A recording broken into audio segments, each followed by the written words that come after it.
Prime debate ਵਿੱਚ ਤੁਹਾਡਾ ਸਵਾਗਤ ਹੈ। ਪੰਜਾਬ ਦਾ ਇਤਿਹਾਸ ਕੋਈ ਵੀ ਲਿਖੇ, ਪਹਿਲੇ ਪਾਠ ਵਿੱਚ ਜ਼ਿਕਰ ਹੁੰਦਾ ਹੈ ਕਿ ਪੰਜਾਬ ਸਰਹੱਦੀ ਸੂਬਾ ਹੈ। ਇਸੇ ਕਾਰਨ ਸਦੀਆਂ ਤੋਂ ਹਮਲਾਵਰਾਂ ਲਈ ਦਿੱਲੀ ਤੱਕ ਪਹੁੰਚਣ ਦਾ ਇਹੋ ਲਾਂਘਾ ਰਿਹਾ ਹੈ। ਇਸੇ ਰੁਝਾਨ ਦੇ ਨਤੀਜੇ ਵਜੋਂ ਸਾਡੀ ਲੋਕਧਾਰਾ ਵਿੱਚ ਕਹਾਵਤ ਜੁੜੀ ਹੈ ਕਿ ਖਾਦਾ ਪੀਤਾ ਲਾਹੇ ਦਾ, ਬਾਕੀ ਅਹਿਮਦ ਸ਼ਾਹੇ ਦਾ। ਇਤਿਹਾਸ ਦਾ ਇਹ ਪਾਠ ਆਪਣੀ ਥਾਂ ਠੀਕ ਹੋ ਸਕਦਾ ਹੈ, ਪਰ ਹੁਣ ਹਾਲਾਤ ਬਦਲ ਗਏ ਨੇ। ਮੁਲਕਾਂ ਦੀਆਂ ਸਰਹੱਦਾਂ ਹੋਰ ਨੇ, ਫੌਜਾਂ ਹੋਰ ਨੇ, ਹਥਿਆਰਾਂ ਦੇ ਜ਼ਖੀਰੇ ਪਹਿਲਾਂ ਨਾਲੋਂ ਕਿਤੇ ਮਾਰੂ ਨੇ, ਪਰ ਕਦੇ-ਕਦਾਈ ਖਾਦਾ ਪੀਤਾ ਲਾਹੇ ਦੀ ਵਾਲੀ ਕਹਾਵਤ ਸਾਡੀ ਸੋਚ ਉੱਤੇ ਹਾਲੇ ਵੀ ਹਾਵੀ ਹੋ ਜਾਂਦੀ ਹੈ। ਇਹ ਜ਼ਰੂਰੀ ਨਹੀਂ ਕਿ ਇਹ ਕਹਾਵਤ ਹਮਲਾਵਰ ਨੂੰ ਧਿਆਨ ਵਿੱਚ ਰੱਖ ਕੇ ਹੀ ਯਾਦ ਕੀਤੀ ਜਾਏ, ਕਦੇ-ਕਦਾਈ ਹਮਲਾਵਰ ਹੋਣ ਵੇਲੇ ਵੀ ਯਾਦ ਆਉਂਦੀ ਹੈ। ਭਾਰਤ ਪਾਕਿਸਤਾਨ ਦੀ ਸਰਹੱਦ ਦੁਨੀਆ ਦੀਆਂ ਕੁਝ ਕੁ ਸਰਹੱਦਾਂ 'ਚ ਸ਼ੁਮਾਰ ਹੈ ਜਿੱਥੇ ਫੌਜਾਂ ਦੀ ਸਭ ਤੋਂ ਵੱਧ ਹਾਜ਼ਰੀ ਰਹਿੰਦੀ ਹੈ। ਮਾਹਿਰਾਂ ਦਾ ਕਹਿਣਾ ਹੈ ਕਿ ਉੱਤਰੀ ਤੇ ਦੱਖਣੀ ਕੋਰੀਆ ਦੀ ਸਰਹੱਦ ਤੋਂ ਬਾਅਦ ਸ਼ਾਇਦ ਭਾਰਤ ਪਾਕਿਸਤਾਨ ਦੀ ਇੱਕੋ ਸਰਹੱਦ ਹੈ ਜਿੱਥੇ ਸੁਰੱਖਿਆ ਬਲਾਂ ਦੀ ਰੋਜ਼ਾਨਾ ਕਵਾਇਦ ਬਹੁਤ ਹਮਲਾਵਰ ਹੁੰਦੀ ਹੈ। 1947 'ਚ ਵੱਖਰੇ ਹੋਣ ਤੋਂ ਬਾਅਦ ਭਾਰਤ ਪਾਕਿਸਤਾਨ ਦੇ ਰਿਸ਼ਤੇ ਕਦੇ ਵੀ ਸਾਵੇਂ ਨਹੀਂ ਰਹੇ। ਦੋਵਾਂ ਮੁਲਕਾਂ ਨੇ ਆਪਸ ਵਿੱਚ ਜੰਗਾਂ ਕੀਤੀਆਂ, ਕਦੇ ਨੀਮ ਫੌਜੀ ਮੁਹਿੰਮਾਂ ਵਿੱਢੀਆਂ। ਕਈ ਵਾਰ ਫੌਜਾਂ ਸਰਹੱਦਾਂ ਉੱਤੇ ਤਾਇਨਾਤ ਹੋਈਆਂ ਤੇ ਮਾਹੌਲ ਇਸ ਤਰ੍ਹਾਂ ਦਾ ਬਣਿਆ ਕਿ ਜੰਗ ਹੋਈ ਕਿ ਹੋਈ। ਇਸੇ ਦੌਰਾਨ ਦੋਵਾਂ ਮੁਲਕਾਂ ਵਿੱਚ ਦਵੱਲੇ ਸਬੰਧਾਂ ਨੂੰ ਸੁਧਾਰਨ ਦੇ ਉਪਰਾਲੇ ਵੀ ਹੁੰਦੇ ਰਹੇ। ਇਹ ਉਪਰਾਲੇ ਵਕਤੀ ਤੌਰ ਤੇ ਹੀ ਸਹੀ, ਪਰ ਦੋਵੇਂ ਪਾਸੇ ਆਵਾਮ ਦੀ ਖੁਸ਼ੀ ਦਾ ਸਬਬ ਬਣਦੇ ਰਹੇ। ਦੋਵੇਂ ਪਾਸਿਆਂ ਦੇ ਜੰਗਬਾਜ਼ ਤੇ ਮੂਲਵਾਦੀ ਤੱਤ ਹਰ ਵੇਲੇ ਇਸ ਤਾਕ ਵਿੱਚ ਰਹਿੰਦੇ ਨੇ ਕਿ ਕਦੋਂ ਇੱਕ ਦੂਜੇ ਖਿਲਾਫ ਜ਼ਹਿਰ ਉਗਲਣ ਦਾ ਮੌਕਾ ਮਿਲੇ। ਇਸੇ ਲਈ ਅਮਨ ਪਸੰਦ ਆਵਾਮ ਦਾ ਹਰ ਵੇਲੇ ਖਦਸ਼ਾ ਕਾਇਮ ਰਹਿੰਦਾ ਹੈ ਕਿ ਕਿਸੇ ਦੀ ਕੋਈ ਛੋਟੀ ਜਿਹੀ ਸ਼ਰਾਰਤ ਵੀ ਸਾਲਾਂ ਦੀ ਮਿਹਨਤ ਉੱਤੇ ਪਾਣੀ ਫੇਰ ਸਕਦੀ ਹੈ। ਹੁਣ ਇੱਕ ਵਾਰ ਫੇਰ ਮਾਹੌਲ ਵਿੱਚ ਤਪਸ਼ ਵੱਧ ਰਹੀ ਹੈ। ਪਾਕਿਸਤਾਨ ਨੇ ਗੋਲੀਬੰਦੀ ਦਾ ਉਲੰਘਣ ਕਰਕੇ ਭਾਰਤੀ ਫੌਜੀਆਂ ਉੱਤੇ ਮਾਰੂ ਹਮਲਾ ਕੀਤਾ ਹੈ। ਸਭ ਤੋਂ ਭਿਆਨਕ ਖਬਰ ਇਹ ਕਿ 2 ਭਾਰਤੀ ਫੌਜੀਆਂ ਦੇ ਸਿਰ ਕਲਮ ਕੀਤੇ ਗਏ। ਦੋਵਾਂ ਮੁਲਕਾਂ ਤੋਂ ਹਰ ਤਰ੍ਹਾਂ ਦੇ ਬਿਆਨ ਆ ਰਹੇ ਨੇ। ਜੇ ਕੁਝ ਲੋਕ ਜੰਗ ਲਈ ਕਾਹਲੇ ਨੇ ਤਾਂ ਕੁਝ ਸਬਰ ਤੋਂ ਕੰਮ ਲੈਣ ਤੇ ਠੰਡੇ ਮਨ ਨਾਲ ਸੋਚਣ ਦੇ ਹਵਾਇਤੀ ਵੀ ਨੇ। ਇੱਕ ਧਿਰ ਦੀ ਦਲੀਲ ਹੈ ਕਿ ਹੁਣ ਜੰਗ ਤੋਂ ਬਿਨਾਂ ਕੋਈ ਚਾਰਾ ਨਹੀਂ। ਅਮਨ ਦੀਆਂ ਪਹਿਲਕਦਮੀਆਂ ਬੇਮਾਨਾ ਸਾਬਤ ਹੋਈਆਂ ਨੇ। ਦੂਜੀ ਧਿਰ ਦੀ ਦਲੀਲ ਹੈ ਕਿ ਜੋ ਹੁਣ ਤੱਕ ਦੀਆਂ ਜੰਗਾਂ ਵਿੱਚ ਹਾਸਲ ਨਹੀਂ ਹੋ ਸਕਿਆ, ਉਹ ਇੱਕ ਹੋਰ ਜੰਗ ਕਿਵੇਂ ਹਾਸਲ ਕਰ ਸਕਦੀ ਹੈ। ਜੇ ਇੱਕ ਧਿਰ ਜੰਗਬਾਜ਼ੀ ਨੂੰ ਆਪਣੀ ਦੇਸ਼ ਭਗਤੀ ਦਾ ਸਬੂਤ ਮੰਨਦੀ ਹੈ ਤਾਂ ਦੂਜੀ ਧਿਰ ਅਮਨ ਤੇ ਤਕਰੀਬਨ 140 ਕਰੋੜ ਲੋਕਾਂ ਦੀ ਹੋਣੀ ਬਾਬਤ ਸੋਚਣ ਨੂੰ ਜ਼ਿਆਦਾ ਸਿਦਕ ਦਿਲੀ ਵਾਲਾ ਕੰਮ ਸਮਝਦੀ ਹੈ। ਇਸ ਤਲਖੀ ਵਾਲੇ ਮਾਹੌਲ ਵਿੱਚ ਹਮਲਾਵਰ ਰੁਖ ਉੱਤੇ ਸਵਾਲ ਕਰਨ ਵਾਲਿਆਂ ਨੂੰ ਗੱਦਾਰ ਤੱਕ ਕਰਾਰ ਦਿੱਤਾ ਜਾ ਰਿਹਾ ਹੈ। ਇਤਿਹਾਸ ਵਿੱਚੋਂ ਦੋਵੇਂ ਧਿਰਾਂ ਦਲੀਲਾਂ ਵੀ ਦੇ ਸਕਦੀਆਂ ਨੇ ਤੇ ਤੱਥ ਵੀ। ਸਭ ਤੋਂ ਅਹਿਮ ਮਸਲਾ ਹੈ ਕਿ ਅਸੀਂ ਇਸ ਵੇਲੇ ਬਹੁਤ ਮੁਸ਼ਕਲ ਹਾਲਾਤ ਵਿੱਚੋਂ ਲੰਘ ਰਹੇ ਹਾਂ, ਜਦੋਂ ਦੱਖਣੀ ਏਸ਼ੀਆ ਦੇ ਸਾਰੇ ਮੁਲਕਾਂ ਨੂੰ ਕਈ ਤਰ੍ਹਾਂ ਦੇ ਮਸਲੇ ਦਰਪੇਸ਼ ਨੇ। ਇਸ ਵੇਲੇ ਜ਼ਰੂਰੀ ਹੈ ਕਿ ਫੌਰੀ ਮਸਲਿਆਂ ਦੇ ਨਾਲ-ਨਾਲ ਚਿਰਕਾਲੀ ਮਸਲਿਆਂ ਦਾ ਵੀ ਧਿਆਨ ਰੱਖਿਆ ਜਾਏ। ਅੱਜ ਦਾ ਦਿਨ ਕਈ ਪੱਖੋਂ ਅਹਿਮ ਰਿਹਾ। ਸਿਆਸਤਦਾਨਾਂ ਵਿੱਚ ਬਿਆਨਬਾਜ਼ੀ ਦਾ ਮੁਕਾਬਲਾ ਅੱਜ ਵੀ ਚੱਲਦਾ ਰਿਹਾ। ਪਾਕਿਸਤਾਨ ਦੇ ਪ੍ਰਧਾਨ ਮੰਤਰੀ ਰਾਜਾ ਪਰਵੇਜ਼ ਅਸ਼ਰਫ ਦੀ ਗ੍ਰਿਫਤਾਰੀ ਦਾ ਹੁਕਮ ਪਾਕਿਸਤਾਨ ਦੀ ਸੁਪਰੀਮ ਕੋਰਟ ਨੇ ਸੁਣਾਇਆ। ਬਲੋਚਿਸਤਾਨ ਵਿੱਚ ਹਜ਼ਾਰਾਂ ਤਬਕੇ ਦੇ ਸ਼ੀਆ ਮੁਸਲਮਾਨਾਂ ਦੇ ਕਤਲੇਆਮ ਤੋਂ ਬਾਅਦ ਹਾਲਤ ਵਿਗੜ ਰਹੀ ਹੈ। ਸ਼੍ਰੀਲੰਕਾ ਵਿੱਚ ਸੁਪਰੀਮ ਕੋਰਟ ਦੇ ਮੁੱਖ ਜੱਜ ਦੀ ਬਰਖਾਸਤਗੀ ਤੇ ਨਵੀਂ ਨਿਯੁਕਤੀ ਕਾਰਨ ਤਣਾਅ ਵਧਿਆ ਹੋਇਆ ਹੈ। ਨੇਪਾਲ ਤੇ ਬੰਗਲਾਦੇਸ਼ ਵਿੱਚ ਸਰਕਾਰਾਂ ਦੀ ਹਾਲਤ ਭਰੋਸੇਯੋਗ ਨਹੀਂ।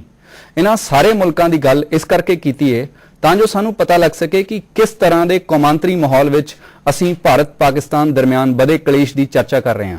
ਇਹਨਾਂ ਹਾਲਾਤ ਵਿੱਚ ਭਾਰਤ ਲਈ ਅੱਗੇ ਵਧਣ ਦਾ ਕੀ ਰਾਹ ਹੈ ਤੇ ਉਸ ਰਾਹ ਉੱਤੇ ਜਾਣ ਦੀ ਕਿੰਨੀ ਕੀਮਤ ਹੈ। ਜੋ ਫੌਰੀ ਹੱਲ ਪੇਸ਼ ਕੀਤੇ ਜਾ ਰਹੇ ਨੇ ਉਹਨਾਂ ਦਾ ਚਿਰਕਾਲੀ ਸਮਾਜ ਨਾਲ ਕੀ ਰਿਸ਼ਤਾ ਬਣਦਾ ਹੈ। ਅਸੀਂ ਇਹਨਾਂ ਸਾਰੇ ਮਸਲਿਆਂ ਉੱਤੇ ਗੱਲ ਕਰਾਂਗੇ ਆਪਣੇ ਮਹਿਮਾਨਾਂ ਨਾਲ। ਸਾਡੇ ਨਾਲ ਨੇ ਸੇਵਾ ਮੁਕਤ ਮੇਜਰ ਜਨਰਲ CS ਪਨਾਗ। ਇਹਨਾਂ ਦਾ ਫੌਜ ਵਿੱਚ ਕੰਮ ਕਰਨ ਦਾ ਲੰਬਾ ਤਜਰਬਾ ਹੈ। IAS ਚੱਡਾ ਜੋ ਭਾਰਤੀ ਵਿਦੇਸ਼ ਸੇਵਾਵਾਂ ਵਿੱਚੋਂ ਸੇਵਾ ਮੁਕਤ ਹੋਏ ਨੇ। ਇਹ ਕਈ ਮੁਲਕਾਂ ਵਿੱਚ ਭਾਰਤ ਦੇ ਸਫੀਰ ਰਹੇ ਨੇ ਤੇ ਸਫਾਰਤੀ ਰਿਸ਼ਤਿਆਂ ਨੂੰ ਚੰਗੀ ਤਰ੍ਹਾਂ ਸਮਝਦੇ ਨੇ। ਹਰਕਿਸ਼ਨ ਸਿੰਘ ਮਹਿਤਾ ਜੋ ਸਮਾਜ ਸ਼ਾਸਤਰੀ ਨੇ। ਇਹ ਦੱਖਣੀ ਏਸ਼ੀਆ ਦੀ ਸਿਆਸਤ ਅਤੇ ਅਰਥਚਾਰੇ ਉੱਤੇ ਲਗਾਤਾਰ ਨਜ਼ਰ ਰੱਖਦੇ ਨੇ। ਤੁਹਾਡਾ ਸਾਰਿਆਂ ਦਾ ਅੱਜ ਦੀ ਚਰਚਾ ਵਿੱਚ ਸਵਾਗਤ ਹੈ। ਪਨਾਗ ਸਾਹਿਬ, ਮੈਂ ਤੁਹਾਡੇ ਤੋਂ ਸ਼ੁਰੂ ਕਰਾਂਗਾ। ਕੌਮਾਂਤਰੀ ਮਾਹੌਲ ਸਾਡੇ ਸਾਹਮਣੇ ਹੈ ਤੇ ਸਾਡੇ ਮੁਲਕ ਦੇ ਵਿੱਚ ਜੋ ਹੋ ਰਿਹਾ ਉਹ ਵੀ ਸਾਡੇ ਸਾਹਮਣੇ ਹੈ ਤੇ ਪਾਕਿਸਤਾਨ 'ਚ ਜੋ ਹੋ ਰਿਹਾ ਉਹ ਵੀ ਸਾਡੇ ਸਾਹਮਣੇ ਹੈ। ਤੁਸੀਂ ਕੀ ਕਹਿਣਾ ਚਾਹੋਗੇ? ਜੋ ਪਾਕਿਸਤਾਨ ਔਰ ਹਿੰਦੁਸਤਾਨ ਇਹ ਵੱਡੇ ਮੁਲਕ ਨੇ ਜੀ, ਇਹਨਾਂ ਦੀਆਂ ਪਹਿਲਾਂ 3 ਲੜਾਈਆਂ ਹੋ ਚੁੱਕੀਆਂ ਜੀ, ਔਰ ਇਹ ਜਿੱਥੇ ਜਦ ਤੱਕ ਇਹ 2 ਮੁਲਕ ਅਮਨ ਕਾਇਮ 'ਚ ਨਹੀਂ ਰਹਿੰਦੇ ਜੀ, ਹੋਰ ਪਾਸੇ ਅਮਨ ਕਾਇਮ ਆਉਣਾ ਮੁਸ਼ਕਿਲ ਹੈ ਜੀ। ਪਾਕਿਸਤਾਨ ਦੀ ਜੋ ਸਿਆਸਤ ਹੈ ਉੱਥੇ 3 ਸੈਂਟਰ ਨੇ ਪਾਵਰ ਦੇ ਜੀ। ਸਾਰਿਆਂ ਨਾਲੋਂ ਮਜ਼ਬੂਤ ਹੈਗਾ ਫੌਜ ਜੀ। ਫੌਜ ਆਪਣੀ ਮਨਮਰਜ਼ੀ ਕਰਦੀ ਰਹੀ ਹੈ ਉਹਨਾਂ ਦੀ ਜੀ। ਪਾਕਿਸਤਾਨ ਸਰਕਾਰ ਦੇ ਕਾਬੂ ਵਿੱਚ ਫੌਜ ਨਹੀਂ ਹੈ ਜੀ। ਫੌਜ जो चाहती है वो करती है। जी दूसरा पावर सेंटर है सुप्रीम कोर्ट। जी सुप्रीम कोर्ट भी अपने आप ਨੂੰ ਪ੍ਰਭਾਵਿਤ ਕਰਨ ਦੀ ਕੋਸ਼ਿਸ਼ ਕਰ ਰਿਹਾ ਹੈ जी और हमेशा रहा है। जी तीसरा पावर सेंटर है सियासत, जी यानी कि उन्होंने प्रेजिडेंट जी और उन्होंने स्टेट। जी इन्हां तिन्नां विचों कोई ना कोई षड्यंत्र करता रहता है। जी हिंदुस्तान एक बहुत स्टेबल मुल्क है, साडे विच कोई समस्या नहीं है। साडी सरकार इलैक्शन हुंदी है, इलैक्शन दे बाद और कदे भी साडे पिछले 30-40 सालों विच कदे भी संसार विच ये नहीं होया कि इलैक्शन विच धोखेबाजी की गई। जी साडे इलैक्शन निष्पक्ष हुंदे हैं, जी साफ हुंदे हैं। जी ਜਿਹੜੀ ਜਿਵੇਂ ਸਾਡੇ ਸਿਆਸਤ ਵਾਲੇ ਲੋਕ ਇਲੈਕਟ ਕੀਤੇ ਜਾਂਦੇ ਆ ਉਹ ਆਪਣੀ ਉਸ ਤਰ੍ਹਾਂ ਸਰਕਾਰ ਚਲਾਉਂਦੇ ਨੇ। ਜੀ ਪਾਕਿਸਤਾਨ ਵਿੱਚ ਅੱਜ ਤਾਈਂ ਕਿਸੇ ਵੀ ਸਰਕਾਰ ਨੇ ਆਪਣਾ ਪੂਰਾ ਵਕਫਾ ਟਾਈਮ ਨਹੀਂ ਕੱਢਿਆ। ਪਹਿਲੀ ਵਾਰ ਲੱਗ ਰਿਹਾ ਕਿ ਇਸ ਪਹਿਲੀ ਵਾਰ ਵਾਰ ਸਰਕਾਰ ਲੱਗਦੀ ਕਿ 5 ਸਾਲ ਕਰ ਸਕੇ। ਜੀ ਦੂਸਰੀ ਗੱਲ ਹੈ ਕਿ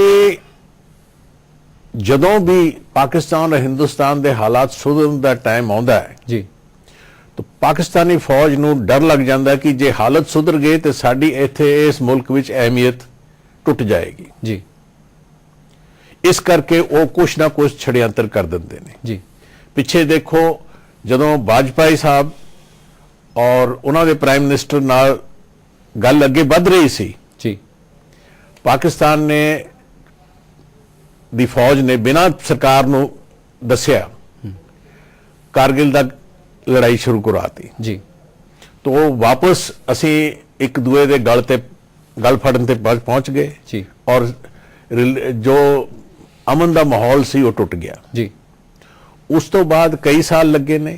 जी हुण फिर काम शुरू हो रहा सीगा, आपां सरहद पार बसां चल रही सी, जी सरहदों पार लोग आप आ जा रहे सी, जी सरकार टू सरकार गलबात हो रही सी। जी कोई फिर उदों वो हुण अगेन मेरे हिसाब नाल पाकिस्तान सरकार पाकिस्तान आर्मी नूं डर लग्या है और उन्होंने एक तो इलैक्शन आ रही है, जी एक एक गलबात अगे बढ़ रही सी, इस नूं रुकावट पाउण वास्ते जी उन्होंने लाइन ऑफ कंट्रोल ते टेंशन शुरू करता। जी एक होर गल मैं कहनी चाहांगा कि पाकिस्तान फौज अमेरिका दे प्रेशर थले बहुत है कि तुसीं बलोचिस्तान विच भी अपनी कार्रवाई शुरू करो। ਪਿਛਲੇ ਦਿਨਾਂ ਦੇ ਵਿੱਚ ਜਿੰਨੇ ਉੱਥੇ ਦੇ ਪੁਰਾਣੇ ਜਰਨੈਲ ਨੇ ਜਾਂ ਜਿੰਨੇ ਵੀ ਉੱਥੇ ਦੇ ਸਿਆਸਤਦਾਨਾਂ ਦੇ ਬਿਆਨ ਆਏ ਨੇ ਉਹਨਾਂ ਨੇ ਇਹ ਕਿਹਾ ਕਿਉਂਕਿ ਬਲੋਚਿਸਤਾਨ ਦੇ ਵਿੱਚ ਗੜਬੜ ਹੈ, ਕਿਉਂਕਿ ਪਾਕਿਸਤਾਨ ਦਾ ਜਿਹੜਾ ਅਫਗਾਨਿਸਤਾਨ ਨਾਲ ਲੱਗਦਾ ਬਾਰਡਰ ਹੈ ਉਹਦੇ ਉੱਤੇ ਗੜਬੜ ਹੈ, ਕਿਉਂਕਿ ਈਰਾਨ ਨਾਲ ਲੱਗਦੇ ਬਾਰਡਰ ਦੇ ਉੱਤੇ ਗੜਬੜ ਹੈ, ਇਸ ਕਰਕੇ ਅਸੀਂ ਇਸ ਕਿਸਮ ਦੀ ਕੋਈ ਸਾਜ਼ਿਸ਼ ਨਹੀਂ ਕਰ ਸਕਦੇ ਹਾਂ। ਇਹ ਉਹਨਾਂ ਦੀ ਕਹਿਣ, ਉਹਨਾਂ ਦੀ ਸੋਚ ਹੈ, ਉਹਨਾਂ ਦਾ ਕਹਿਣਾ ਹੈ। ਜੀ ਹਿੰਦੁਸਤਾਨ ਹਮੇਸ਼ਾ ਅੱਗੇ ਵੱਧ ਕੇ ਜੀ ਅਮਨ ਦਾ ਹੱਥ ਵਧਾਉਂਦਾ ਰਿਹਾ ਹੈ। ਜੀ ਅਸੀਂ ਤਾਂ ਟ੍ਰੇਡ ਖੋਲ ਰਹੇ ਹਾਂ, ਜੀ ਅਸੀਂ ਚਾਹੁੰਦੇ ਹਾਂ ਕਿ ਵੀ ਇਹ ਦੋਨੇ ਮੁਲਕ ਇੱਕ ਹੋ ਜਾਣ, ਜੀ ਬਾਰਡਰ ਨਾ ਹੋਵੇ, ਜੀ ਲੋਕ ਆ ਜਾ ਸਕਣ। ਜੀ ਅਸੀਂ ਛੜਯੰਤਰ ਕਿਉਂ ਕਰਾਂਗੇ? ਜੀ ਤੁਹਾਡੀ ਗੱਲ ਬਿਲਕੁਲ ਸਪਸ਼ਟ ਹੋ ਗਈ। ਚੱਡਾ ਸਾਹਿਬ, ਤੁਸੀਂ ਲੰਬੀ ਦੇਰ ਇੰਡੀਅਨ ਫੋਰਨ ਸਰਵਿਸਿਜ਼ ਦੇ ਵਿੱਚ ਰਹੇ ਹੋ।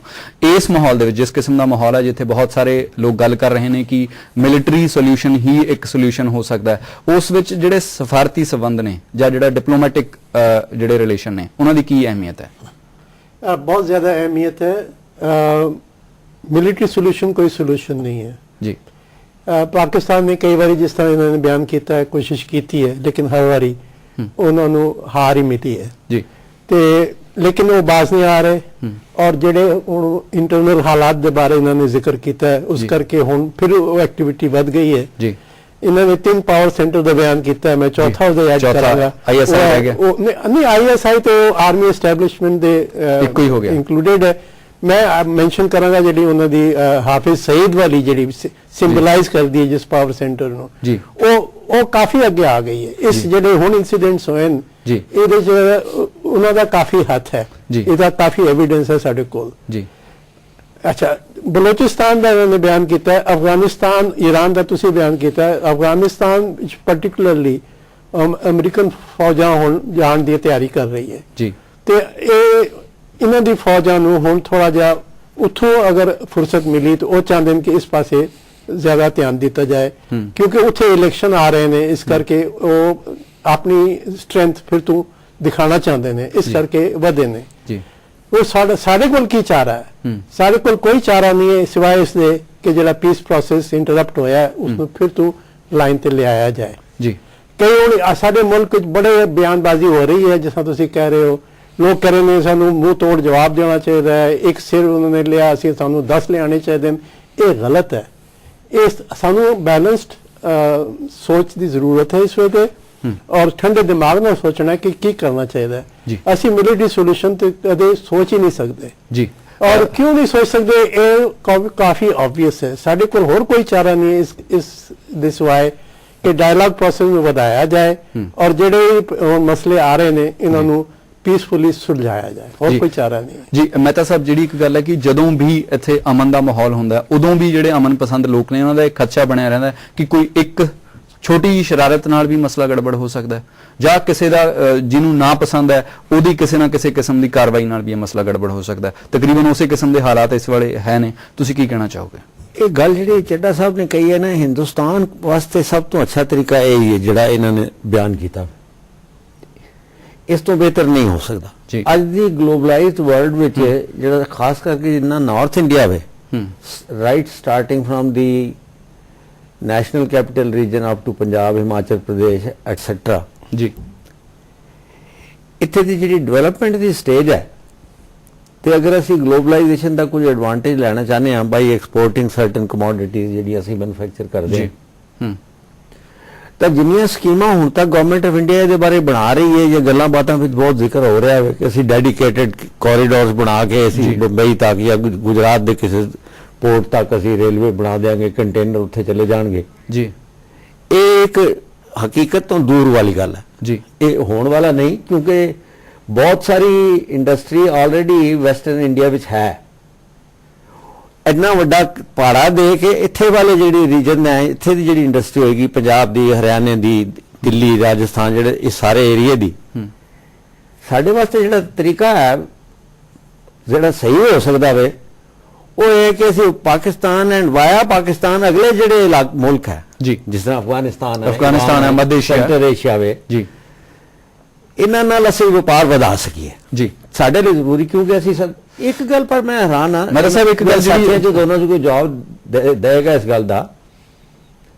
ਜਿਹੜੀ ਗੱਲ ਜਨਰਲ ਸਾਹਿਬ ਨੇ ਕਹੀ ਹੈ ਉਹ ਗੱਲ ਬੜੀ ਠੀਕ ਹੈ ਕਿ ਆਰਮੀ ਵਿੱਚ ਨਾ ਹੋ ਸਕਦਾ ਜੀ ਇਹ ਹੋ ਸਕਦਾ ਕਿ ਆਰਮੀ ਦੀ ਸ਼ਰਾਰਤ ਹੋਵੇ ਹੋ ਸਕਦਾ ਸਰਕਾਰ ਦੀ ਸ਼ਰਾਰਤ ਹੋਵੇ ਤੇ ਇਹ ਵੀ ਹੋ ਸਕਦਾ ਹੈ ਕਿ ਆਰਮੀ ਦੇ ਵੀ ਜਿਹੜੇ ਫੀਲਡ ਰੈਂਕਸ ਹੈ ਨਾ ਜਿਹੜੇ ਪਾਲਿਸੀ ਮੇਕਰਸ ਨਹੀਂ ਹੈ those who are right at the colonel brigadiers etcetera ਜਿਹੜੇ ਉੱਥੇ ਹੈ ਉਹ ਉਹਨਾਂ ਦੀ ਬਹੁਤ ਸਾਰੇ ਲੋਕਾਂ ਦੀ ਭਰਤੀ ਉਹਨਾਂ ਦੇ ਨਾਲ ਹੋਈਏ ਜਿਨ੍ਹਾਂ ਦਿਨਾਂ ਵਿੱਚ ਸੋਵੀਅਤ ਯੂਨੀਅਨ ਨੂੰ ਅਫਗਾਨਿਸਤਾਨ ਤੋਂ ਕੱਢਣ ਵਾਸਤੇ ਜਿਹੜੀ ਅਮਰੀਕਾ ਦੀ ਸਪੋਰਟ ਦੇ ਨਾਲ ਉੱਥੇ ਰਿਲੀਜੀਅਸ ਫੰਡਾਮੈਂਟਲਿਜ਼ਮ ਜਿਸ ਦਾ ਜ਼ਿਕਰ ਚੱਡਾ ਸਾਹਿਬ ਨੇ ਵੀ ਕੀਤਾ ਜਿਹੜਾ ਜਿਸ ਨੂੰ ਸ਼ਹੀਦ ਵਾਲੇ ਦਾ ਖਤਰਾ ਵੇ ਇਹ ਵੀ ਉਸੇ ਪੀਰੀਅਡ 'ਚ ਪੈਦਾ ਹੋਇਆ ਵੇ ਜੀ ਜਿਸ ਵੇਲੇ ਅਮਰੀਕਨ ਚੈਰਿਟੀ ਜਿਹੜੀ ਉਹਨਾਂ ਦੀ ਆਰਮੀ ਨੂੰ ਮਿਲਦੀ ਹੈ ਉਹਨਾਂ ਦੀ ਟ੍ਰੇਨਿੰਗ ਮਿਲਦੀ ਹੈ ਹੋਰ ਸਭ ਕੁਝ ਮਿਲਦਾ ਵੇ ਕੁੱਲ ਮਿਲਾ ਕੇ ਤੁਸੀਂ ਇਹ ਦਲੀਲ ਦੇਣੀ ਚਾਹੁੰਦੇ ਹੋ ਕਿ ਜਿਹੜੇ ਉਹਨਾਂ ਦੇ ਨਾਲ ਵਿੱਚ ਭਰਤੀ ਹੋਏ ਬੰਦੇ ਨੇ ਉਹਨਾਂ ਦੀ ਉਹੀ ਸੋਚ ਕਾਇਮ ਹੈ ਤਾਂ ਕਿਸੇ ਨਾ ਕਿਸੇ ਢੰਗ ਨਾਲ ਕੋਈ ਆਪ ਹੁਦਰੀ ਹਰਕਤ ਵੀ ਕਰ ਸਕਦੇ ਆਪ ਹੁਦਰੀ ਦੀ ਸੰਭਾਵਨਾ ਹੈ ਜੀ ਤੇ ਇਸ ਕਰਕੇ ਆਰਮੀ ਦਾ ਟੁੱਟਿਆ ਜਾਣਾ ਆਪਣੇ ਆਪ 'ਚ ਉਸ ਦੀ ਵੀ ਸੰਭਾਵਨਾ ਹੈ ਜੀ ਮੈਂ ਥੋੜਾ ਜਿਹਾ ਅਸਹਿਮਤ ਹਾਂ ਜਰਨੈਲ ਸਾਹਿਬ ਨਾਲ ਜਿਸ ਵਕਤ ਇਹਨਾਂ ਨੇ ਪਾਵਰ ਸੈਂਟਰਸ ਡਿਸਕ੍ਰਾਈਬ ਕਰਨ ਵੇਲੇ ਸੁਪਰੀਮ ਕੋਰਟ ਨੂੰ ਇੱਕ ਪਾਵਰ ਸੈਂਟਰ ਦੱਸਿਆ ਵੇ ਜੀ ਸੁਪਰੀਮ ਕੋਰਟ ਤਾਂ ਬੜੀ ਬਹੁਤ ਗੁਲਾਮ ਰਹੀ ਹੈ ਜੀ ਸੁਪਰੀਮ ਕੋਰਟ ਨੇ ਤੇ ਡਾਕਟਰੀਨ ਆਫ ਨੈਸੈਸਿਟੀ ਬਣਾ ਕੇ ਹਰ ਵਾਰੀ ਜਦੋਂ ਮਿਲਟਰੀ ਟੇਕ ਓਵਰ ਕੀਤਾ ਉਹਨੂੰ ਜਸਟੀਫਾਈ ਕੀਤਾ ਜੀ ਮੈਂ ਤਾਂ ਸਭ ਪਰ ਚਾਹੇ ਮੁਸ਼ਰਫ ਹੋਵੇ ਚਾਹੇ ਜ਼ਿਆਉਲ ਹਕ ਹੋਵੇ ਕਈ ਵਾਰ ਇਹ ਪਹਿਲੀ ਵਾਰੀ ਹੋਇਆ ਕਿ ਲੋਕ ਲਹਿਰ ਚਲੀ ਜਿਸ ਲੋਕ ਲਹਿਰ ਵਿੱਚ ਇਹ ਜਿਹੜੇ ਚੀਫ ਜਸਟਿਸ ਉਹਦੇ ਵਿੱਚ ਆਏ ਜਿਨ੍ਹਾਂ ਦੇ ਮਨ ਵਿੱਚ ਬੜਾ ਮੈਂ ਤਾਂ ਸਭ ਕਈ ਵਾਰ ਇਹ ਹੁੰਦਾ ਕਿ ਜਿਹੜੀਆਂ ਫੌਰੀ ਘਟਨਾਵਾਂ ਹੁੰਦੀਆਂ ਨੇ ਉਹ ਤੁਹਾਡਾ ਜਿਹੜਾ ਓਪੀਨੀਅਨ ਹੈ ਉਸ ਹਿਸਾਬ ਨਾਲ ਬਣਾ ਦਿੰਦੀਆਂ ਨੇ ਮੈਂ ਤੁਹਾਡੇ ਕੋਲ ਵਾਪਸ ਆਵਾਂਗਾ ਹੁਣ ਵੇਲਾ ਹੋ ਗਿਆ ਇੱਕ ਛੋਟੇ ਜਿਹੇ ਬ੍ਰੇਕ ਦਾ ਬ੍ਰੇਕ ਤੋਂ ਬਾਅਦ ਸਾਡੀ ਚਰਚਾ ਜਾਰੀ ਰਹੇਗੀ ਬ੍ਰੇਕ ਤੋਂ ਬਾਅਦ ਤੁਹਾਡਾ ਸਵਾਗਤ ਹੈ ਅਸੀਂ ਚਰਚਾ ਕਰ ਰਹੇ ਹਾਂ ਹਿੰਦੁਸਤਾਨ ਪਾਕਿਸਤਾਨ ਦੇ ਵਿੱਚ ਵਧੇ ਹੋਏ ਤਣਾਅ ਬਾਰੇ ਸਾਡੇ ਨਾਲ ਜੁੜੇ ਨੇ ਅੰਮ੍ਰਿਤਸਰ ਤੋਂ ਪ੍ਰੋਫੈਸਰ ਪਰਮਿੰਦਰ ਸਿੰਘ ਪਰਮਿੰਦਰ ਜੀ ਮੈਂ ਤੁਹਾਤੋਂ ਪੁੱਛਣਾ ਚਾਹਾਂਗਾ ਕਿ ਜਿਸ ਕਿਸਮ ਦਾ ਮਾਹੌਲ ਹੈ ਜਿਸ ਕਿਸਮ ਦੀ ਬਿਆਨਬਾਜ਼ੀ ਹੋ ਰਹੀ ਹੈ ਤੇ ਜਿਸ ਕਿਸਮ ਦੇ ਹੱਲ ਪੇਸ਼ ਕੀਤੇ ਜਾ ਰਹੇ ਨੇ ਉਹਨਾਂ ਬਾਰੇ ਤੁਸੀਂ ਕੀ ਕਹਿਣਾ ਚਾਹੋਗੇ ਕਿਉਂਕਿ ਤੁਸੀਂ ਸਰਹੱਦ ਦੇ ਬਿਲਕੁਲ ਨੇੜੇ ਰਹਿਣ ਵਾਲੇ ਆਦਮੀ ਹੋ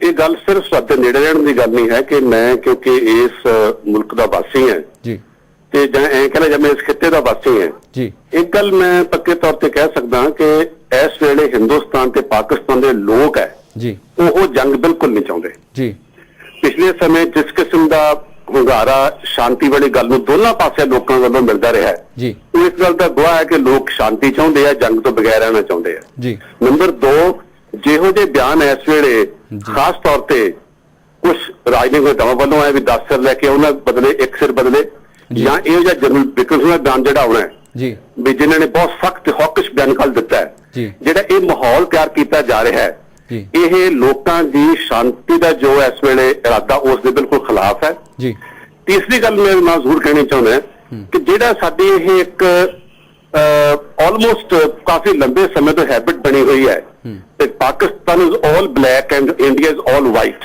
ਜੀ ਇਸ ਐਟੀਟਿਊਡ ਨੂੰ ਬਦਲਣ ਦੀ ਲੋੜ ਹੈ ਜੀ ਕਿ ਪਾਕਿਸਤਾਨ ਹਮੇਸ਼ਾ ਸ਼ੜਯੰਤਰ ਕਰਦਾ ਹੈ ਤੇ ਹਿੰਦੁਸਤਾਨ ਹਮੇਸ਼ਾ ਸ਼ਾਂਤੀ ਦੀ ਗੱਲ ਕਰਦਾ ਹੈ। ਜੀ ਪਿੱਛੇ ਦੇ ਅਖਬਾਰਾਂ ਵਿੱਚ ਇਹ ਲਗਭਗ ਗੱਲ ਛਪਦੀ ਰਹੀ ਹੈ ਪਿਛਲੇ ਦਿਨਾਂ ਦੇ ਵਿੱਚ ਵੀ ਜੀ ਕਿ ਜਿਹੜਾ ਬਿਹੈਡਿੰਗ ਦਾ ਮਾਮਲਾ ਹੈਗਾ, ਸਿਰਵੱਢਣ ਦਾ ਮਾਮਲਾ ਹੈ, ਜੀ। ਇਹੋ ਜਿਹੇ ਕਈ ਕਿੱਸੇ ਪਹਿਲਾਂ ਦੋਨਾਂ ਪਾਸਿਆਂ ਤੋਂ ਹੋ ਚੁੱਕੇ ਆ। ਜੀ ਜਾਂ ਜੋ ਜਨਵਰੀ ਦੇ ਪਹਿਲੇ ਹਫ਼ਤੇ ਹਿੰਦੁਸਤਾਨ ਦੀ ਫੌਜ ਵੱਲ ਉਹ ਵੀ ਅਖਬਾਰਾਂ 'ਚ ਕਾਫੀ ਚਰਚਾ ਦਾ ਵਿਸ਼ਾ ਬਣਿਆ ਹੋਇਆ ਜੀ। ਸੋ ਇਹ ਕਹਿਣਾ ਕਿ ਉਹ ਜ਼ਿੰਮੇਵਾਰ ਅਸੀਂ ਜ਼ਿੰਮੇਵਾਰ ਨਹੀਂ, ਉਹ ਜ਼ਿੰਮੇਵਾਰ ਹੈਗਾ, ਜੀ। ਇਹ ਸਿਰਫ ਉਸੇ ਹੌਕਿਸ਼ ਕਿਸਮ ਸੈਂਟੀਮੈਂਟ ਨੂੰ ਵਧਾਉਣ ਦੀ ਗੱਲ ਹੈ।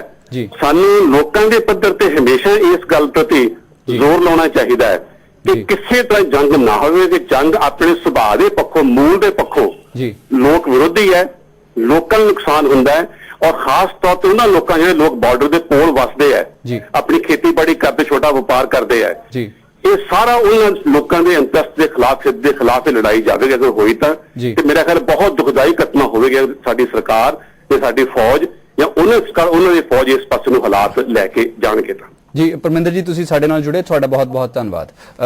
ਪਨਾਗ ਸਾਹਿਬ, ਮੈਂ ਤੁਹਾਡੇ ਤੋਂ ਪੁੱਛਣਾ ਚਾਹਾਂਗਾ, ਪਿਛਲੇ ਦਿਨਾਂ 'ਚ ਜਿਸ ਕਿਸਮ ਨਾਲ ਫੌਜ ਨੇ ਬਿਆਨਬਾਜ਼ੀ ਕੀਤੀ ਹੈ, ਖਾਸ ਤੌਰ ਦੇ ਉੱਤੇ ਸਾਡੇ ਮੁਲਕ ਦੇ ਵਿੱਚੋਂ, ਜਿਹੜਾ ਕਿ ਜਮਹੂਰੀ ਮੁਲਕ ਹੈ, ਜਿੱਥੇ ਆਮ ਤੌਰ ਦੇ ਉੱਤੇ ਜਿਹੜੀ ਸਿਆਸੀ ਸਰਕਾਰ ਹੈ ਉਹ ਇਸ ਕਿਸਮ ਦੇ ਮੌਕੇ ਦੇ ਉੱਤੇ ਬਿਆਨ ਦਿੰਦੀ ਹੈ, ਤੇ ਜਿਸ ਕਿਸਮ ਦਾ ਮਾਹੌਲ ਹੈ ਉਹਦੇ ਬਾਰੇ ਤੁਸੀਂ ਕੀ ਕਹਿਣਾ ਚਾਹੋਗੇ? ਕਿਉਂਕਿ ਇਸ ਸਾਰੇ ਮਾਹੌਲ ਦੇ ਵਿੱਚ ਲਗਾਤਾਰ ਇਹ ਗੱਲ ਪੇਸ਼ ਕੀਤੀ ਜਾਣੀ ਕਿ ਫੌਜ ਤਿਆਰ ਹੈ ਹਰੇਕ ਕਿਸਮ ਦਾ ਜਵਾਬ ਦੇਣ ਲਈ, ਜਾਂ ਮੂੰਹ ਤੋੜਵਾਂ ਹੀ ਜਵਾਬ ਦਿੱਤਾ ਜਾਣਾ ਚਾਹੀਦਾ ਹੈ।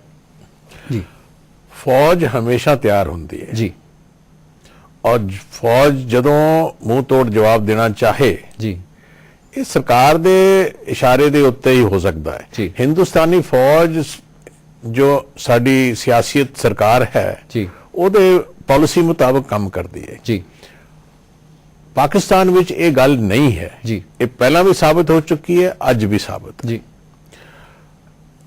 ਮੈਂ ਸਿਰਫ ਇੱਕ ਉਦਾਹਰਨ ਦਵਾਂਗਾ। ਜੀ। 1991-92 ਵਿੱਚ ਜੀ। ਮੈਂ ਸ੍ਰੀਨਗਰ ਪੋਸਟਡ ਸੀ, ਜੀ ਬ੍ਰਿਗੇਡੀਅਰ ਸੀ, ਉਦੋਂ ਆਪਰੇਸ਼ਨਸ ਅਫਸਰ ਸੀ, ਜੀ ਤੇ ਉਦੋਂ ਮਾਹੌਲ ਇਹ ਸੀਗਾ ਕਿ ਪਾਕਿਸਤਾਨ ਕਹਿ ਰਿਹਾ ਸੀ ਕਿ ਵੀ ਅਸੀਂ ਜਲਦੀ ਹੀ ਸਰਹੱਦ ਪਾਰ ਕਰਕੇ ਕਸ਼ਮੀਰੀਆਂ ਨੂੰ ਆਜ਼ਾਦੀ ਦਿਵਾਵਾਂਗੇ। ਜੀ ਤੇ ਬਹੁਤ ਆਪਣੇ ਸਿਆਸਤ ਦੇ ਆਏ ਅਫਸਰ, ਪੋਲੀਟੀਸ਼ੀਅਨਸ, ਵੱਖ-ਵੱਖ ਪਾਰਟੀਆਂ ਦੇ ਪਾਰਲੀਮੈਂਟਰੀ ਡੈਲੀਗੇਸ਼ਨ ਵੀ ਆਏ। ਕੱਲੇ ਉਹਨਾਂ ਨੇ ਮੈਨੂੰ ਖਾਸ ਤੌਰ 'ਤੇ ਪਤਾ ਨਹੀਂ ਕਿਉਂ ਪੁੱਛਿਆ ਕਿ ਬ੍ਰਿਗੇਡੀਅਰ ਸਾਹਿਬ, ਕਿਆ ਅਸੀਂ ਪਾਕਿਸਤਾਨ ਨੂੰ ਹਰਾ ਨਹੀਂ ਸਕਦੇ? ਮੈਂ ਕਿਹਾ ਜੀ ਬਿਲਕੁਲ ਹਰਾ ਸਕਦੇ ਹਾਂ। ਜੀ ਕਹਿੰਦੇ ਫਿਰ ਆਪਾਂ ਕਿਉਂ ਨਹੀਂ ਹਰਾਉਂਦੇ? ਜੀ ਮੈਂ ਕਿਹਾ ਜੀ ਜੇ ਹਿੰਦੁਸਤਾਨ 'ਚ ਹੁਣ ਰਿਫਾਰਮ ਸ਼ੁਰੂ ਹੋਈਆਂ, ਸਾਨੂੰ 2 ਸਾਲ ਪਹਿਲਾਂ ਜਹਾਜ਼ਾਂ ਵਿੱਚ ਸੋਨਾ ਲਿਜਾ ਕੇ ਆਪਣੀ ਕ੍ਰੈਡੀਬਿਲਿਟੀ ਬਿਲਡ ਕਰਨ ਸਵਿਟਜ਼ਰਲੈਂਡ ਰੱਖਣਾ ਪਿਆ ਸੀ, ਇੰਗਲੈਂਡ ਰੱਖਣਾ ਪਿਆ ਸੀ ਜੀ। ਕਿ ਵੀ ਭਾਈ ਸਾਡੇ ਕੋਲ ਪੈਸਾ ਹੈਗਾ, ਅਸੀਂ ਆਪਣੇ ਸਮਾਨ ਦੇ ਪੈਸੇ ਦੇ ਸਕਦੇ ਹਾਂ। ਜੀ ਮੈਂ ਕਿਹਾ ਹੁਣ ਹਾਲਤ ਥੋੜੀ ਜਿਹੀ ਸੁਧਰ ਰਹੀ ਹੈ, ਮੈਂ ਜੇ ਲੜਾਈ ਲੱਗ ਜੀ। ਗਈ ਖਰਚਾ ਤਾਂ ਹੋਣਾ ਹੈ। ਜੀ ਮੈਂ ਕਿਹਾ ਫੇਰ ਆਪਾਂ ਇੱਕ ਨਹੀਂ 10 ਜਹਾਜ਼ ਭੇਜਣੇ ਪੈਣੇ ਆਪਾਂ ਨੂੰ। ਜੀ ਆਪਣੀ ਬਿਹਤਰੀ ਇਸੇ ਵਿੱਚ ਹੈ ਜੀ। ਕਿ ਆਪਾਂ ਅਮਨ ਰੱਖ ਕੇ ਔਰ ਆਪਣਾ ਡਿਵੈਲਪਮੈਂਟ ਜ਼ਿਆਦਾ ਕਰੀਏ, ਆਪਣੀ ਫਾਈਨੈਂਸ਼ੀਅਲ ਪਾਵਰ ਬਿਲਡ ਅਪ ਕਰੀਏ। ਜੀ। ਅੱਜ ਜੇ ਅਸੀਂ ਵੱਖ-ਵੱਖ ਸਕੀਮਾਂ ਵਿੱਚ ਪੈਸੇ ਖਰਚ ਕਰ ਸਕਦੇ ਹਾਂ, ਜੀ ਉਹ ਤਾਂ ਨੇ ਕਿਉਂਕਿ ਪਹਿਲੀਆਂ ਸਰਕਾਰਾਂ ਨੇ ਅਮਨ ਰੱਖ ਕੇ ਜੀ ਤੇ ਪੂੰਜੀ ਇਕੱਠੀ ਕੀਤੀ, ਇੰਡਸਟਰੀਅਲਾਈਜੇਸ਼ਨ ਹੋਈ ਹੈ। ਜੀ ਹੁਣ ਸਾਡੀ ਬਜਟ ਕਿੰਨੀ ਹੋ ਗਈ ਹੈ। ਜੀ ਪਾਕਿਸਤਾਨ ਇੱਕ ਛੋਟਾ ਜਿਹਾ ਮੁਲਕ ਹੈ, ਜੀ ਆਪਾਂ ਨੂੰ ਜ਼ਿਆਦਾ ਇਹਨਾਂ ਤੇ ਧਿਆਨ ਦੇਣ ਦੀ ਲੋੜ ਹੀ ਨਹੀਂ ਹੈ। ਜੀ ਇਹ ਮੁਲਕ ਨੇ ਸਾਨੂੰ ਪਾਕਿਸਤਾਨ ਤੋੜਨ ਦੀ ਕੋਈ ਲੋੜ ਨਹੀਂ ਹੈ। ਇਹ ਮੁਲਕ ਆਪਣੇ ਆਪ ਟੁੱਟੂਗਾ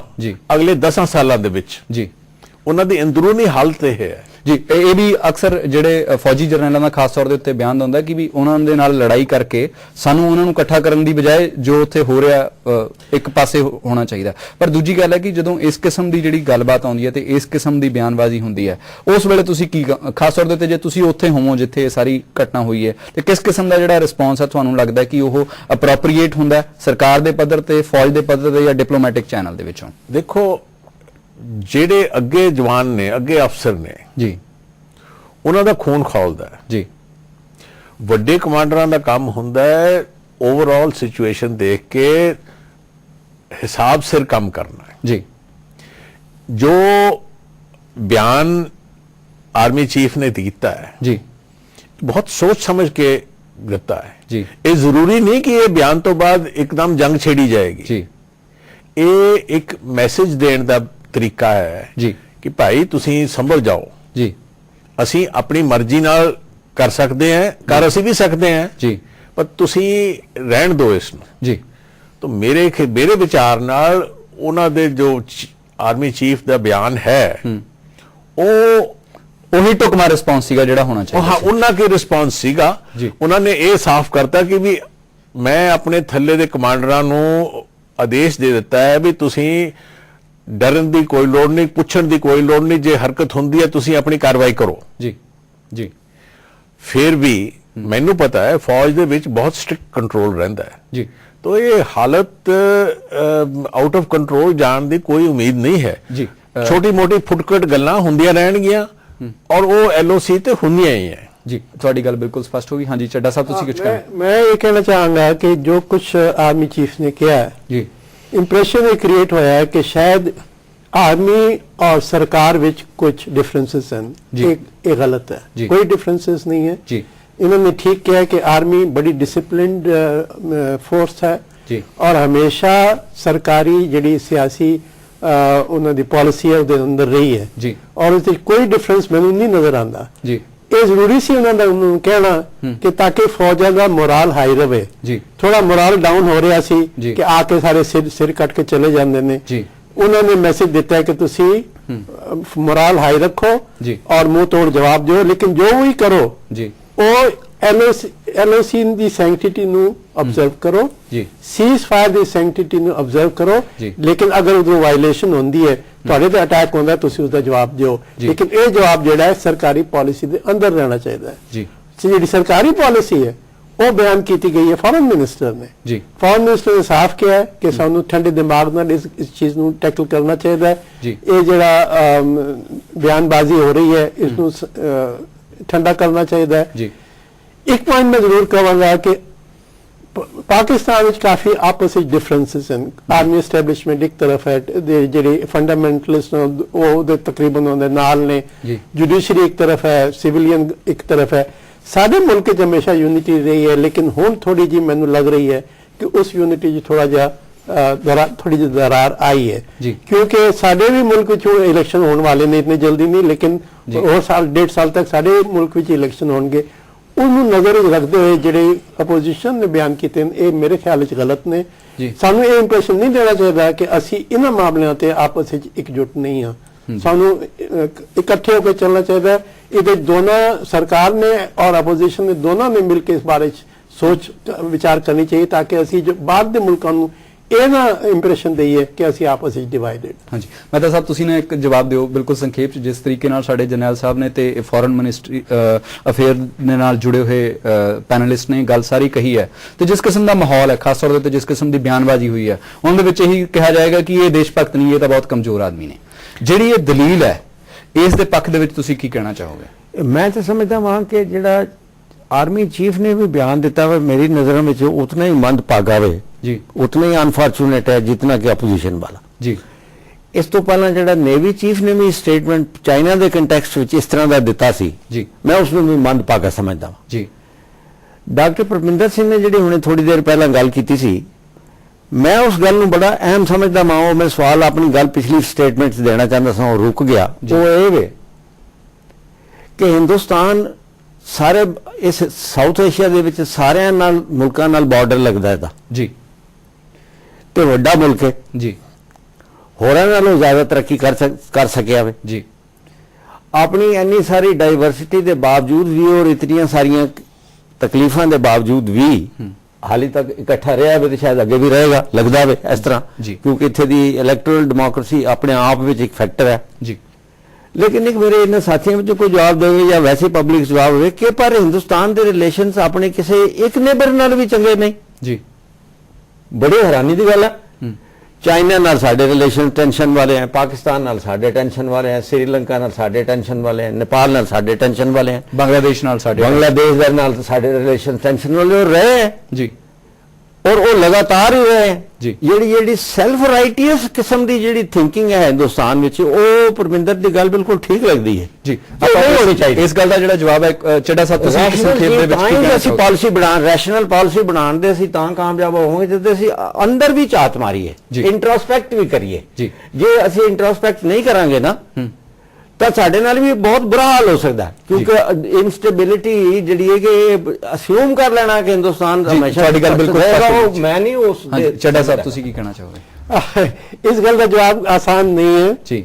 ਇਹ ਸਵਾਲ ਮੈਨੂੰ ਕਈ ਵਾਰੀ ਪੁੱਛਿਆ ਗਿਆ ਜੀ ਮੈਂ ਕਿਉਂਕਿ ਇਸ ਡਿਬੇਟ ਵਿੱਚ ਸਕੋਪ ਬਹੁਤ ਵੱਧ ਜਾਏਗਾ ਜੀ। ਜੇ ਅਸੀਂ ਸਾਰੇ ਨੇਬਰਸ ਨਾਲ ਆਪਣਾ ਡਿਸਕਸ ਪਰ ਜਦੋਂ ਤੁਸੀਂ ਇਹ ਕਹਿੰਦੇ ਹੋ ਕਿ ਇਹ ਜਵਾਬ ਜਿਹੜਾ ਆਸਾਨ ਨਹੀਂ ਉਹਦੇ ਵਿੱਚ ਆਪਣੇ ਆਪ ਦੇ ਵਿੱਚ ਇੱਕ ਗੱਲ ਲਿਖੀ ਗਈ ਹੈ ਕਿ ਇਹਦੇ ਤੇ ਸੋਚ ਵਿਚਾਰ ਕਰਨੀ ਚਾਹੀਦੀ ਹੈ ਇਸ ਕਿਸਮ ਕਰਨੀ ਦਾ ਚਾਹੀਦੀ ਸਵਾਲ ਹੈ ਲੇਕਿਨ ਮੈਂ ਇੱਕ ਪੁਆਇੰਟ ਸਿਰਫ ਇਹ ਕਹਾਂਗਾ ਜੀ। ਕਿ ਜਦੋਂ ਦੋ ਮੁਲਕਾਂ 'ਚ ਦੋਸਤੀ ਬਣਾਉਣ ਦੀ ਜ਼ਰੂਰਤ ਹੁੰਦੀ ਹੈ ਜੀ ਦੋਨਾਂ ਮੁਲਕਾਂ ਨੂੰ ਕੋਸ਼ਿਸ਼ ਕਰਨੀ ਚਾਹੀਦੀ ਹੈ ਜੀ। ਹੁਣ ਇੰਡੀਆ ਵੱਡਾ ਮੁਲਕ ਹੈ ਜ਼ਰੂਰ ਜੀ। ਇਸ ਵਾਸਤੇ ਸਾਡੀ ਰਿਸਪੌਂਸਿਬਿਲਿਟੀ ਥੋੜੀ ਜ਼ਿਆਦਾ ਹੈ ਜੀ ਤੁਹਾਡੀ ਗੱਲ ਬਿਲਕੁਲ ਬੜੇ ਅੜਚਨਾਂ ਨੇ ਜੀ। ਉਹਦੇ ਡਿਬੇਟ ਵਾਸਤੇ ਜੀ, ਤੁਹਾਡੀ ਗੱਲ ਬਿਲਕੁਲ ਵਕਤ ਸਪਸ਼ਟ ਚਾਹੀਦਾ ਹੋਈ। ਜਿਹੜਾ ਇਸ ਵਕਤ ਨਹੀਂ ਹੈ ਸਾਡੇ ਹਾਂਜੀ, ਕੋਲ ਤੁਹਾਡੀ ਗੱਲ ਬਿਲਕੁਲ ਸਪਸ਼ਟ ਹੋ ਗਈ ਤੁਸੀਂ ਸਾਰੇ ਅੱਜ ਦੀ ਚਰਚਾ ਵਿੱਚ ਸ਼ਾਮਲ ਹੋਏ ਤੁਹਾਡਾ ਬਹੁਤ ਬਹੁਤ ਧੰਨਵਾਦ ਜੋ ਹਾਦਸੇ ਵਾਪਰੇ ਨੇ ਉਹਨਾਂ ਦੀ ਠੇਸ ਹਰ ਮੁਲਕ ਵਾਸੀ ਨੂੰ ਪੁੱਜੀ ਹੈ ਜਦੋਂ ਅਸੀਂ ਪਾਕਿਸਤਾਨ ਤੋਂ ਬਿਹਤਰ ਤੇ ਜਮਹੂਰੀ ਮੁਲਕ ਹੋਣ ਦਾ ਦਾਅਵਾ ਕਰਦੇ ਹਾਂ ਤਾਂ ਸਾਥੋਂ ਇਹ ਉਮੀਦ ਕੀਤੀ ਜਾਣੀ ਚਾਹੀਦੀ ਹੈ ਕਿ ਅਸੀਂ ਜ਼ਿੰਮੇਵਾਰੀ ਦਾ ਅਹਿਸਾਸ ਉਹਨਾਂ ਤੋਂ ਜ਼ਿਆਦਾ ਰੱਖਦੇ ਹਾਂ ਜ਼ਿਆਦਾ ਹਮਲਾਵਰ ਲੋਕ ਜ਼ਿੰਮੇਵਾਰੀ ਦੇ ਇਸੇ ਅਹਿਸਾਸ ਨੂੰ ਕਮਜ਼ੋਰੀ ਕਰਾਰ ਦੇ ਸਕਦੇ ਨੇ ਪਰ ਅਸੀਂ ਇਸੇ ਅਹਿਸਾਸ ਕਾਰਨ ਜਮਹੂਰੀਅਤ ਦੀ ਦਾਅਵੇਦਾਰੀ ਕਰਨ ਦਾ ਹੱਕ ਰੱਖਦੇ ਹਾਂ ਨਮਸਕਾਰ ਸਤਿ ਸ਼੍ਰੀ ਅਕਾਲ ਖੁਦਾ ਹਾਫਿਜ਼